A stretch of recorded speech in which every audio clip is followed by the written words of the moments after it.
კოალიცია ცვლილებისთვის ლიდერმა ნიკა გვარამიამ რუსთავის ნომერ მე-12 პენტენციური დაწესებულება დატოვა. ქართული ოცნების პარლამენტში შექმნილ წულუკიანის კომისიაში გამოუცხადებლობის გამო შეფარდებული 8 თვიანი სასჯელის ვადა სწორედ დღეს ამოიწურა. ოპოზიციონერ პოლიტიკოს საპატიმროსთან ოჯახის წევრები, მეგობრები და მხარდამჭერები დახვდნენ.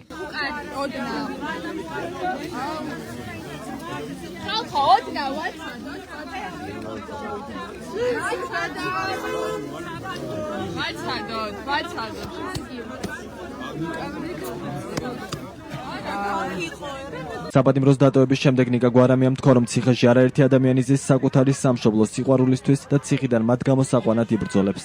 მაგრამ უხერხულად გრძნობ თავს რო არ დაგიმალოთ, რომ ადამიანები იქ რჩებიან კიდევ, არა მხოლოდ ამ ციხეში, აგერ გვერდით ქალთა ციხეში, უამრავი ადამიანი დანის ციხეში, რუსთავის იქით ციხეში კიდე საბა ჩვენი. უხერხულობა გარდაიქმნება იმათ, რომ მალე ძალიან, რომ ბოლომდე ვიბრძოლებ მათი აქედან გამოსაყვანად, იმიტომ რომ ესე ვგრძნობთ თავს ყველანი რაღაცნაირად ნაკლოვანად, მორალური თვალსაზრისითაც, მაგრამ თავარი ისაა, რომ მათი ძალა, შემართება და ენერგია გვაკლია. აქ არის ნიკა, იცით, ჩვენი პარტიის თავმჯდომარე, გვერდით ელენე, მიშა აქ, მურთაზია, ხაბე, და ბევრი არ მინდა რომ ვინმე გამორჩევს, მზია ბრმავდება გვერდით აგერ ქალთა ციხეში, საბა აწამეს, ისიც რუსთავშია, უამრავი ბიჭი თუ ასე ვთქვათ, ხნოვანი ადამიანი ზის ბრძოლისთვის ციხეში, საკუთარი სამშობლოს სიყვარულისთვის. ეს ქვეყანა ვერასდროს ვერ იქნება ისეთი, ვიდრე აქამდე იყო, მათ დაჭერამდე, ეს გამორიცხული ამბავია. და ოღონდ,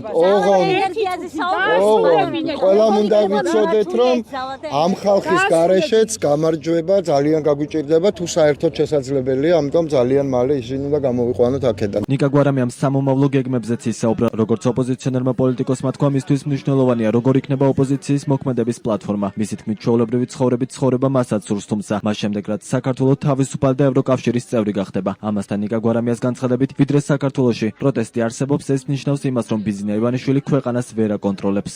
ჩემთვის მნიშვნელოვანია შინაარსი სიტყვების ყველაზე მეტად.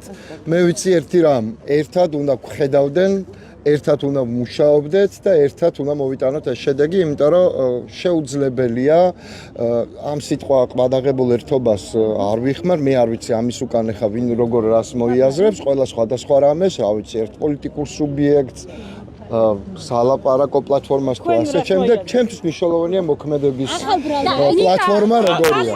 არ ყოფილა ჩემს ცხოვრებაში არც ერთი ეპიზოდი, სამწუხაროდ სხვა შორის ან დამღლელია ეს ყველაფერი, მაგრამ არ ყოფილა არც ერთი ეპიზოდი ბრძოლისა, როცა ეს საჭიროა. ეს თვითმიზანი კი არ არის ჩემი, მეც მინდა რომ ვიცხოვრო ჩვეულებრივი ცხოვრებით, თუნდაც სრულიადაც არა პოლიტიკით, მაგრამ მას მერე რაც ეს ქვეყანა იქნება თავისუფალი, ნამდვილად ქართული და ევროკავშირის წევრი, იმიტომ რომ ვიცხოვროთ ყველამ ბედნიერად, მათ შორის კოცებმა. გვარამიამ კომენტარი გააკეთა ქართული ოცნების ყოფილ მაღალჩინოსნებზე, რომლებიც სასჯელს პენტენციურ დაწესებულებაში იხდიან და თქვა, რომ მათ პოლიტიკურ პატიმრებად მიიჩნევს. მისი თქმით, ისევე როგორც ოპოზიციურ პოლიტიკოსებს და აქტივისტებს, ქართული ოცნების დაკავებულ ყოფილ ლიდერებსაც თავისუფალი სასამართლო არ ღირსებიათ. ის დარწმუნებულია, რომ ქართული ოცნება მისივე ყოფილ წევრებს ცოლებისა და დედების თავისუფლებით ევაჭრება.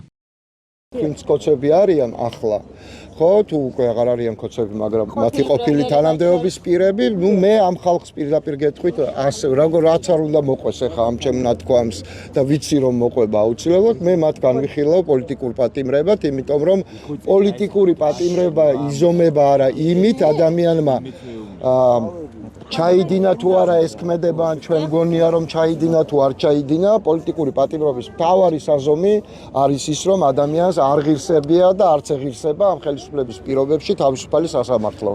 აქ მჯდომ კოცებსაც არ ღირსებიათ თავისუფალი სასამართლო და არც ეღირსება. ნიკა გვარამიას თეატრულუკიანის კომისიაზე გამოუცხადებლობის საქმეზე 2025 წლის 1 ივლისს თბილისის საქალაქო სასამართლოს მოსამართლე ჯვებენ აჭყებიამ 8 თვიანი პატიმრობა მიუსაჯა და საჯარო სამსახურში თანამდებობის დაკავება 2 წლით დაუგრძელა. ამავე საქმეზე სასჯელს იხდის კოალიციას ცვლილებისთვის კიდევ ერთი ლიდერი ნიკა მელია, ასევე ირაკლი ოქრუაშვილი. სასჯელი სრულად მოიხადეს ზურაბ გირჩი ჯაფარიძემ, გიორგი ვაშაძემ და გივი თარგამაძემ, ხოლო ბადრი ჯაფარიძემ და მამუკა ხაზარაძემ ოცნების პრეზიდენტის შეწყალების შემდეგ საპატიმრო საჭირო დროზე ადრე დატოვეს. 2025 წლის ნოემბერში პატიმრობაში მყოფ ნიკა გვარამიას პროკურატურამ ახალი ბრალი წარუდგინა. საქართველოს სისხლის სამართლის კოდექსის 318 მუხლის პირველი ნაწილით საბოტაჟის ბრალდებით. ამ ბრალზე გვარამიასთვის აღკვეთის ღონისძიების ფორმაზე სასამართლოს ჯერ არ უმსჯელია. გვარამიამ დღეს ამ თემაზე საუბრისას განაცხადა, რომ ბრალდების შეშით მოქმედების შეწყვეტას არ აპირებს.